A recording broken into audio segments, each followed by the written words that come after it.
ఒక సంవత్సరం ముందు బహుశా ఎలక్షన్కి ఒక సంవత్సరంన్నర ముందు అనుకుంటా సమ్ ఎమ్మెల్సీలు గ్రాడ్యుయేట్ ఎమ్మెల్సీ కావచ్చు లోకల్ బాడీ ఎలక్షన్స్ కావచ్చు జరిగినప్పుడు 3 ఎమ్మెల్సీలు టీడీపీ గెలిచింది. మీ పార్టీ నుంచి 4 ఎమ్మెల్యేలు మీరు అధికారంలో ఉన్నారని తెలిసి కూడా వాళ్ళకి ఓటేశారు ధిక్కరించి. అంటే సో ఇవన్నీ హింట్స్ అనిపించలేదా మీకు? అరే మనకేదో తేడా కొడుతోంది. ఎప్పుడైనా కానీ గ్రాడ్యుయేట్ ఎలక్షన్స్ ఎప్పుడే కానీ యాంటీ గవర్నమెంట్ జరుగుతాయి, అది రాసి పెట్టుకోండి. యాంటీ గవర్నమెంట్ జరుగుతాయి గ్రాడ్యుయేట్ ఎలక్షన్స్. ఎందుకంటే బేసిక్గా ఎంప్లాయీస్ అనేవాళ్ళు మాకు అప్పటికే నెగిటివ్ అయిన మాట వాస్తవం. సో వాళ్ళు బాగా పోలరైజ్ చేసేది గ్రాడ్యుయేట్స్ని వీళ్ళందరినీ బాగా పోలరైజ్ చేసినారు. అండ్ ఆ ఎలక్షన్స్ కూడా మేము సరిగ్గా చేసుకోలేకపోయాం. సో బేసిక్గా రాయలసీమ ప్రాంతంలో అయితే నిజంగా అంటే నాకు ధర్మవరంలో కావచ్చు దీనిలో కాదు, నేను నిజంగా అంటే ఆ విధంగా నెగిటివ్గా జరుగుతోంది, నెగిటివ్గా నాకు కనపడుతుంది అనేది నేనైతే గుర్తించలేకపోయాను. మీరు ఇంతకుముందు అన్నట్టుగా ఎక్కడైనా కాన్స్టిట్యూన్సీలో కనిపించలేదు, మా కాన్స్టిట్యూన్సీలో కనపడలేదు. చాలా తక్కువ ఉంది అక్కడ. ఎందుకంటే మీరు కష్టపడ్డారు, నేను కష్టపడ్డాను. మీ మాదిరిగా కష్టపడిన ఎమ్మెల్యే లేరు ఆ పార్టీలో. నిజానికి మీరు అన్నట్టు జగన్ గారు ప్రతిసారి మీటింగ్ పెట్టి గడప గడప తిరగండి అని టార్గెట్లు ఇచ్చి ఒక్కొక్కరికి ర్యాంకులు ఇచ్చి ఇంత హడావుడి చేసి తిరగని వాళ్ళ ఎమ్మెల్యేని పట్టుకుని తిట్టేవాళ్ళు మీటింగ్లో. అంత చేసినా కూడా చాలా మందికి ఒళ్ళొంగల. మీరు తిరిగారు. మేబీ నేను నా నియోజకవర్గం అదే నాకు మొత్తం అదే బాయిలో కప్పలాగా నేను దాంట్లోనే బతికానేమో, అందుకు ప్రపంచం ఏం జరుగుతుందో నాకు కనపడలేకపోయింది. సో నాకైతే కనపడలేదు. సరే కానీ జగన్మోహన్ రెడ్డి గారు చూడండి, మీరు పొలిటికల్ సిస్టంలో 90 మంది క్యాండిడేట్లను మార్చినాడు. అవును, అంటే మోర్ దాన్ 50% క్యాండిడేట్లను, 12 మంది ఎంపీలను, 78 మంది ఎమ్మెల్యే క్యాండిడేట్లను మార్చి సోషల్ ఇంజనీరింగ్ అని చెప్పి తీసుకు. ఎవడైనా ఇంత ఈ విధంగా చేస్తారో చెప్పండి? అంటే ఐప్యాక్ మీద ఆధారపడ్డాడని కదా.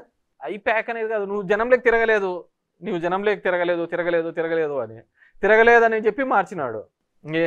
ఏం చెప్పాలా? సో కాదండి, అదంతా కూడా ఐప్యాక్ సజెస్ట్ చేసింది. ఐప్యాక్ ఏది చెప్తే అది చేశాడు. ఐప్యాక్ చెప్పింది కాబట్టి 90 మందిని మార్చాడు. ఎవరు వీళ్ళు 90 మంది ఎమ్మెల్యేలు అంటున్నారు, వీళ్ళు తిరగలేదని చెప్పింది ఐప్యాక్, వీళ్ళు మారిస్తే తప్ప ఇక్కడ గెలవలేదు. దీంట్లో 2 ఉన్నాయండి. ఇక్కడ కేసీఆర్ ఎప్పుడైతే మార్చలేదు కాబట్టి ఓడిపోయినాడు అని ఒక వచ్చిందో, ఇక్కడ అందరూ ఏమంటారు, టీఆర్ఎస్ కన్నా క్యాండిడేట్లను మార్చింటే కన్నా గెలిచేదేమో అని చెప్పేసి. It's big question again. So ఈయన ఇక్కడికి వచ్చిన తర్వాత మార్చలేదు కాబట్టి మనము అది మా కష్టమైనా నష్టమైనా ఏదైనా కాబట్టి మార్చేద్దామని చెప్పేసి ఆ 78 మందిని మీరు అనుకున్నట్టుగా ఆ 78 మందిని మార్చినాడు. ఆ 78 మంది చోట ప్రతి క్యాండిడేట్ కూడా 10 నుంచి 15 వేల ఓట్లు ఖచ్చితంగా ఇన్ఫ్లుయెన్స్ చేస్తాడు కదా. ఇప్పుడు చూడండి, తెలుగుదేశం పార్టీకి కృష్ణదేవరాయలు కావచ్చు, మాగుంట కావచ్చు, వేమిరెడ్డి కావచ్చు, మేము క్యాండిడేట్లను ఇచ్చినాం వాళ్ళకు. వాళ్ళ 40 ఏళ్ళ పార్టీ రాజకీయ చరిత్ర అంటాడు, వాళ్ళకి ఎంపీ క్యాండిడేట్లే లేకపోతే మేము ఇచ్చినాం వాళ్ళకి ఎంపీ క్యాండిడేట్లు. లేదంటే ఆ 3 ప్రాంతాల్లో వాళ్ళ క్యాండిడేట్లే లేవు, తీసుకొని వచ్చి ఇచ్చినామా లేదా? So that's a mistake. మనము ఆ 78 మంది మార్చడంతో ఒక్కొక్కరు ఖచ్చితంగా 10-15 వేల ఓట్లు ఇన్ఫ్లుయెన్స్ చేసింటారు. అది చాలు కదా గెలుపోవటంకి 1% 2% చాలు. సో అట్లా తీసుకొని పోయి చేసిన సందర్భం. ఎలక్షన్ ముందు కొంతమంది వెళ్ళిపోయారు నాయకులు, ఎన్నికల ఓటమి తర్వాత కూడా ఇప్పటికీ చాలా మంది జగన్మోహన్ రెడ్డిని తిట్టి ఆ పార్టీ నుంచి బయటకు వచ్చేస్తున్నారు. సరే, తిట్టిన వాళ్ళ సంగతి వదిలేద్దాం. పద్ధతిగా బయటకు వచ్చిన విజయసాయి రెడ్డి గారి గురించి మాట్లాడుతున్నాం. ఎందుకు వచ్చాడు ఏంటనేది ఎవరికి అర్థం కావట్లేదు. మీకేమన్నా ఐడియా ఉందా? నాకు కూడా పెద్ద ఇది లేదు. నాకు విజయసాయి రెడ్డితో మొదటి నుంచి సంబంధాలు తక్కువే. నేను బేసిక్గా అతన్ని కూడా పొలిటికల్గా కూడా ప్రెషర్స్ పెట్టినారని నేను అనుకుంటున్నాను. ఆ కాకినాడది రోజు కంటిన్యూస్గా పేపర్లలో చూస్తున్నాం కదా, సెటిల్ అయింది అనుకున్నారు. కానీ ఇంకా ఈడీ కేసులు ఇవన్నీ కూడా, అప్పుడు విజయసాయి రెడ్డి మాత్రమే కేసులలో ఉండే నిందితుడు. ఈరోజు వాళ్ళ కుటుంబం వచ్చింది. సో ఎంతైనా కానీ కుటుంబం మీద వచ్చేకల్లా ఆ సెన్సిటివిటీ వేరు. సో మేబీ ఆ విధంగా ఆలోచించినాడు. సరే, అతని వల్ల పార్టీకి మంచి జరిగిందా నష్టం జరుగుతుందా లేకుంటే మేలా ఇది అనేది మా ప్రాంతంలో అతను రీజనల్ కోఆర్డినేటర్గా లేదు.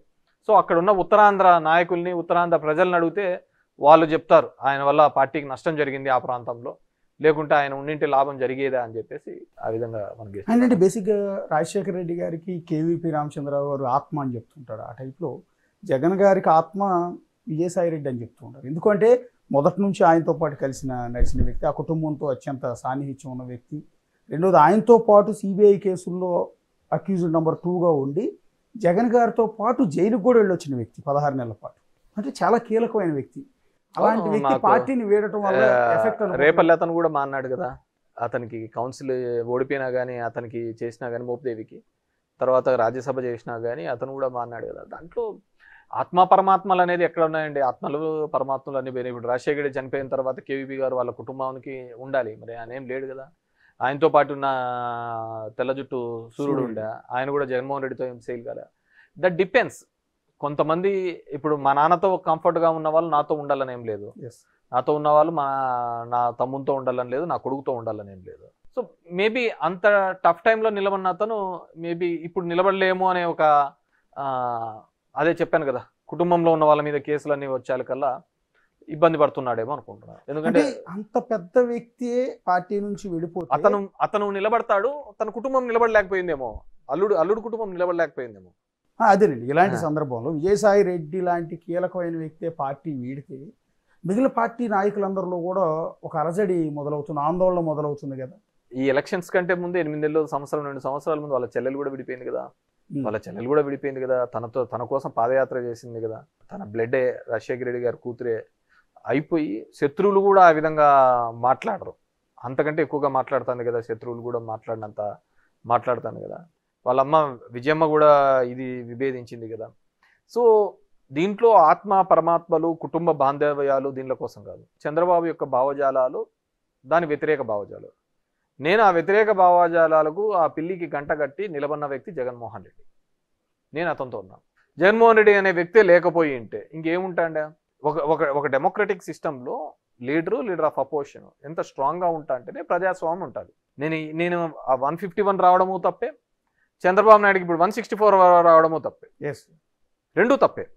ఆంధ్ర ప్రజలు చాలా ఆలోచించుకొని చేయాలి. ఎవడు నాయకుడు బాగుంటాడు, ఎవరి వల్ల అయితే దీనిలోకి బాగుంటుంది. ప్రజాస్వామ్యంలో ఇది లేకపోతే, ప్రతిపక్షం అనేది లేకపోతే వీళ్ళు ఆడిందే ఆట. ఎవడు అబ్రహీం లింకన్ చెప్పినా, ఇంకో రాజకీయవాది ఎవడు చెప్పినా కానీ, ఇప్పుడు కాంగ్రెస్ అనేది కానీ బలం పడకపోతే మోడీది ఇష్టారాజ్యం అయిపోతుంది కదా. సో ఇప్పుడు కూడా అంతే, తెలుగుదేశం పార్టీని కూటమిది ఇప్పుడు ఇష్టారాజ్యం అయిపోయింది ఆంధ్రప్రదేశ్లో. డెఫినెట్గా ఇవన్నీ కూడా మార్క్ మై వర్డ్స్ మళ్ళీ రిపీట్ అవుతుంది. మళ్ళీ 5 సంవత్సరాల్లో ఖచ్చితంగా వైఎస్ఆర్సీపీ మళ్ళీ ఎనికి వస్తుంది, గెలవబోతుంది అంతే. దాంట్లో వేరే అంటే మన వైపు నుంచి ఏ తప్పు లేకుండానే కన్న తల్లి బయటికి వెళ్ళిపోయింది, కన్న తల్లి తోడబుట్టిన చెల్లెలు బయటికి వెళ్ళిపోయింది. సో ఆత్మ అని చెప్పుకుని విజయసాయి రెడ్డి కూడా బయటికి వెళ్ళిపోయాడు. మీరు చెప్తున్నట్టు ఆయనతో పాటు జైలుకెళ్ళి మోపిదేవి లాంటి వ్యక్తి బయటికి వెళ్ళిపోయాడు. సో ఎందుకు అంటే మన వైపు నుంచి ఏ తప్పు లేకుండా ఎంతమంది మనల్ని విడిచి మనల్ని కాదు అనుకుని బయటికి వెళ్ళిపోతున్నారంటే, ఆమె ఎప్పుడు 2 years బ్యాక్ వెళ్ళింది కదా. సరే వాళ్ళ పర్సనల్ ఇష్యూస్, ఏదో ప్రాపర్టీస్ ఇష్యూస్, ఇంకోటో విజయమ్మ గారు నేను కూతురుగా నిలబడాలా అని చెప్పేసి ఫస్ట్ ఇక్కడ తెలంగాణలో పార్టీ పెట్టింది షర్మిలమ్మ. మళ్ళీ ఎందుకు వచ్చిందో అక్కడికి తెలియదు. సో వచ్చినప్పటి నుంచి వాళ్ళు ప్రతిపక్షాలని టార్గెట్ ఏం చేసుకోలేదు. జగన్మోహన్ రెడ్డి అంటే వాళ్ళు ఏదో cinema the greatest wars are with the closest people అని చెప్పేసి పెద్ద యుద్ధాలన్నీ దగ్గర మనం చూసుకున్న కురుక్షేత్రం కూడా దాయాదులతోనే జరిగింది తప్ప వేరే వాళ్ళతో కాదనమాట. సో ఇది కూడా అలాంటిదే. సరే మేబీ ఒక్కొక్క రీజనింగ్ ఉండొచ్చు, నేను అంత డెప్త్గా మనకు తెలియదు కానీ. సో నేను ఒకటే ఆలోచించినది, ఇంతకుముందు చెప్పినట్టు చంద్రబాబుకు ఒక అగెనెస్ట్ ఒక లీడర్ నిలబడాలి, ఒక దమ్మున్నోడు డెఫినెట్గా వీళ్ళని ఛాలెంజ్ చేసి నిలబడతాడు అనే వ్యక్తి. ఇప్పుడు నేను సింపుల్ థింగ్ చెప్తాను.